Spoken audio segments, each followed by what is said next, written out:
Isang magandang Martes sa inyong lahat.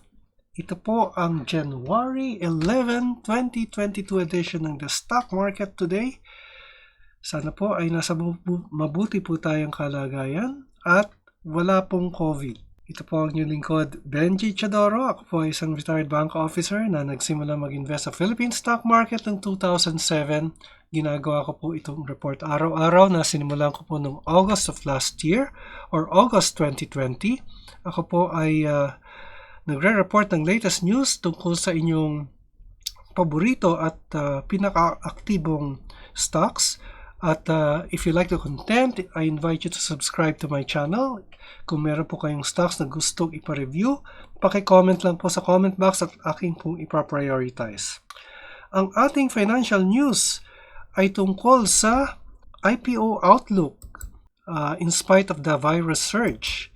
At kasama po ang ating financial headlines at ang resulta ng trading sa ating PSE ngayong araw, January 11, 2022, dito lamang sa The Stock Market Today.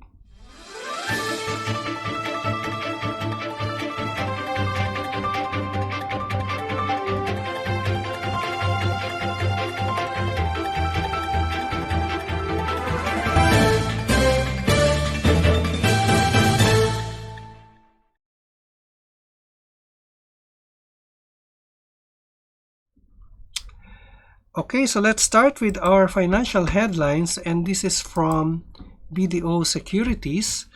Ang sabi po ng Malacanang Palace, no alert level 4 yet even as NCR COVID-19 positivity rate rises to 52%.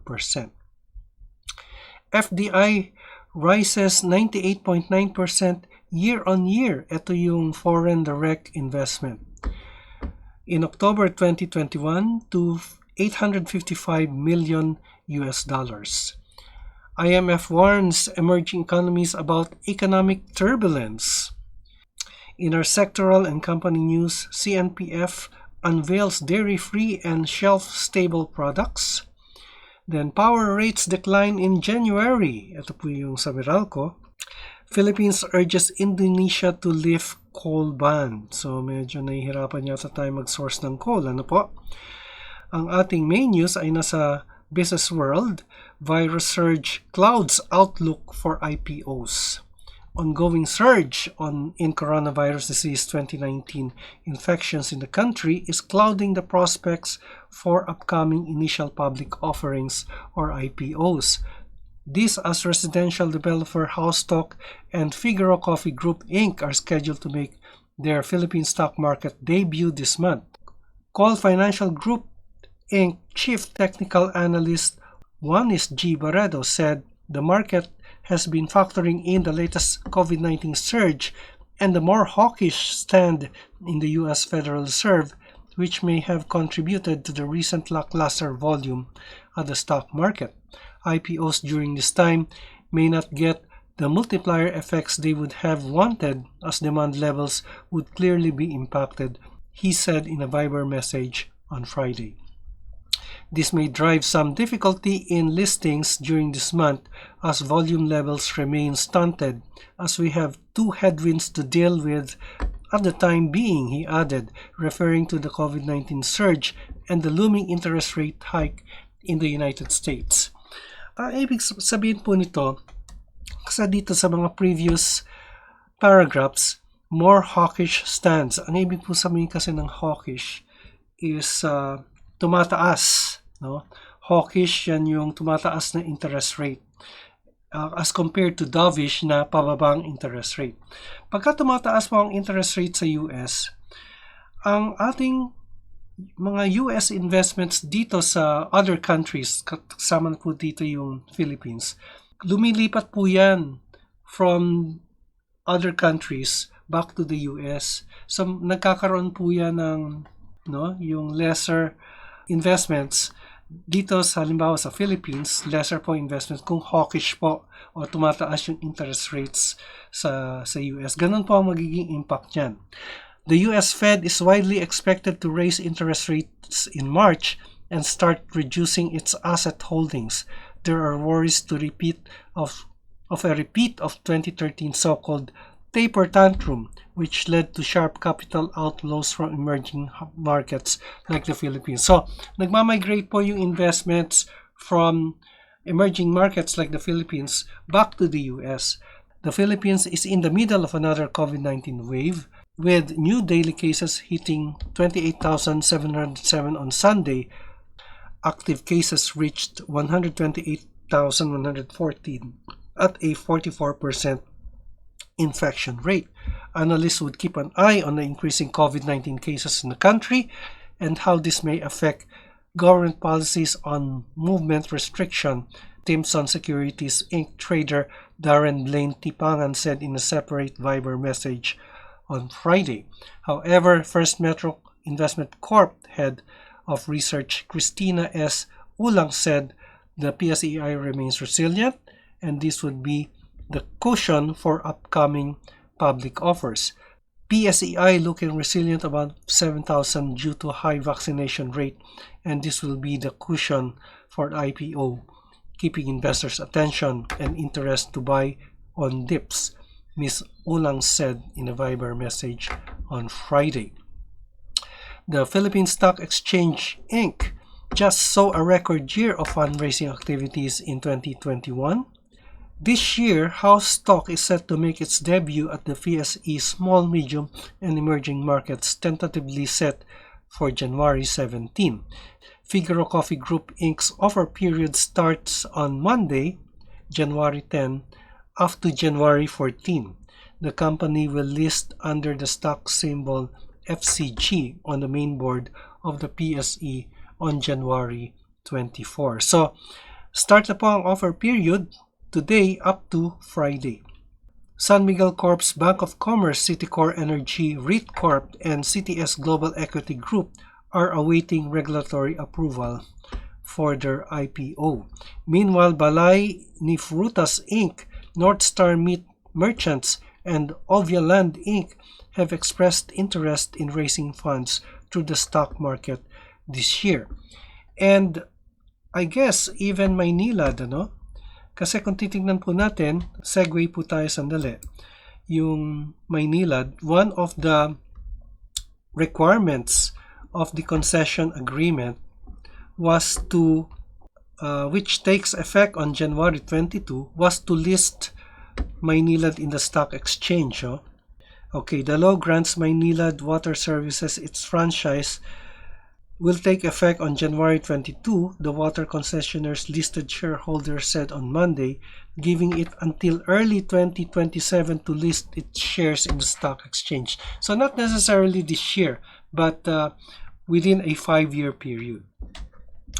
Okay, so yan po ang ating main news, hindi po Maynilad, ano, kundi yung in relation to the Omicron variant, yung virus surge as it may affect the IPOs to be listed this year. So, before we go to the Philippine Stock Exchange Index, let me see if we have comments, no, from our subscribers. Sabi ni Jinrex1, thank you, sir. And then Raul Uway commented, good afternoon, sir. New subscriber, welcome Toby Tan. So yun po, no? Yun po ang ating no new comments. And kung gusto nyo ma-review ang inyong favorite stocks, ay paki-comment lang po sa comment box. So now let's go to the Philippine Stock Exchange and the Philippine Stock Exchange Index on how it fared today. Let's put up our indicators. Yan. Okay, the PSEI ended the day 7085.69. That's 54.98 points down. That's 0.77% in the red. So, kung titingnan po natin ang ating chart ay almost, well, it's moving sideways.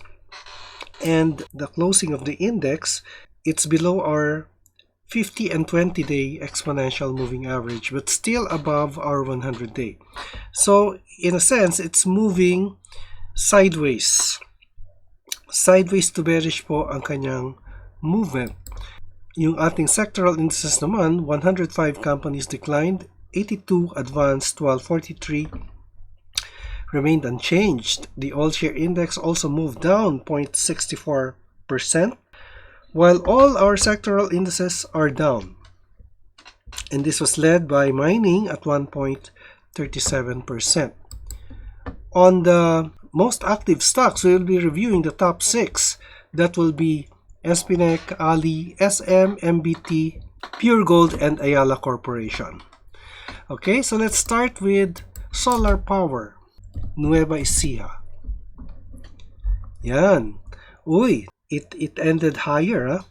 And tulad nga ng sinasabi ko the other day or yesterday, ang pinaka support po niya ay yung dating resistance nasa 116 to 117. 116 to 118 actually ang pinaka resistance niya. But the stock ended 4 centavos higher from the previous day's closing of 129. Yes, so may green candlestick followed by another green candlestick, pero it's not much, ano? So it is just consolidating, just sort of moving sideways. So ang RSI po niya, nag-register na po siya dito at 69. So medyo bullish. Bullish po ang masasabi po natin sa RSI, although wala pa po yung ating 20-day exponential average for the short term. So that's SPNEC. Then si Ali naman, Ayala Land. Yan, ended with a doji. Yung Ayala Land po ay based on our indicators are sideways po ang kanyang movement, but the candlestick on the short term is showing bearish signs. Ano po? So yung ating support nandito po sa 33.60, 33.50 to 33.70. So when I talk of support and resistance, these are not exact points but these are areas. So bearish to sideways po ang kanyang movement with RSI at 46. Tapos po si SM, yan, bearish pa rin si SM. So it's in the support level. Oh. Nandito po siya sa 930.70 to 931 po ang pinaka-support ni SM. So yung ating mga closing prices in the past 1, 2, 3, 4, 5, 6, 7 working days ay down. Yan po. So it's sitting on support yung ating stock na ito. And since SM is a conglomerate, meron siyang sa real estate, meron din siya sa malls, meron din po siya sa iba-ibang negosyo. Yung investments, meron din po siya. Meron siya sa banks. Yan po, ang kanyang negosyo, but it's showing bearish, it's a bearish sentiment like most of the index stocks. So after SM, tingnan natin si Metrobank. Yan, may green candlestick, one of the bright spots in the index. And let's say si EMA 50 ang kanyang pinaka-support nasa 52, 51.99, let's say it's already 52. Now if we will be drawing a parallel channel for this, ay ito po yung makikita natin dyan, kasi it will just follow the EMA 50 with a slight overshoot. Yan po si SM. And yung ating support is tama nga, EMA 50. And yung pinaka-resistance po niya ay tingnan po natin. Nasa 56.40 ang pinaka-resistance po ni Metrobank. So bakit ko ba sinasabing SM to? Okay, si Metrobank po ay nasa 56.40 yung kanyang pinaka-resistance. And it's moving upwards, May upward channel po si Metrobank.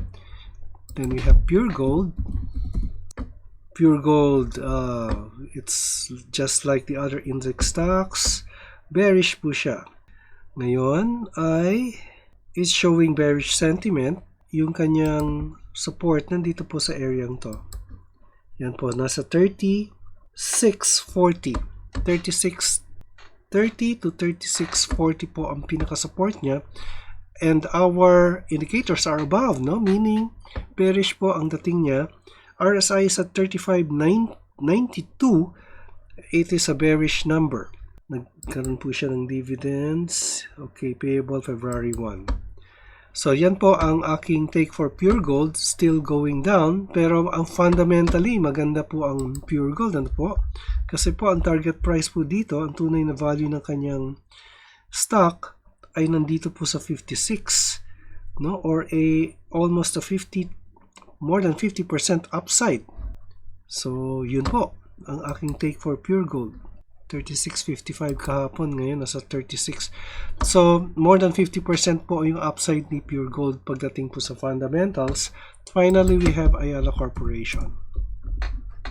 Okay, Ayala Corporation is also moving sideways. At kung makikita nyo po, nandito po yung pinaka-support niya.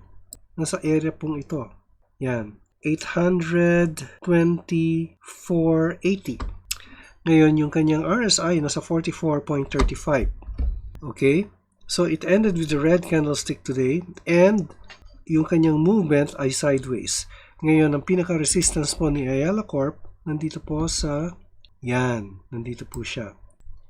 So, yan po ang pinaka-resistance ni Ayala Corporation. Yan, nasa 894.20 to 894.30. And it is moving sideways. Okay, yan po ang ating stock market report. Ika-11 ng Enero, 2022. Po si Benji Chadora nagpapaalala, mag-ingat sa COVID, mag-ingat sa scam. An investment in knowledge pays the best interest. Maraming salamat sa inyong pagtangkilik. Hanggang sa muli, stay safe, God bless. Bye for now.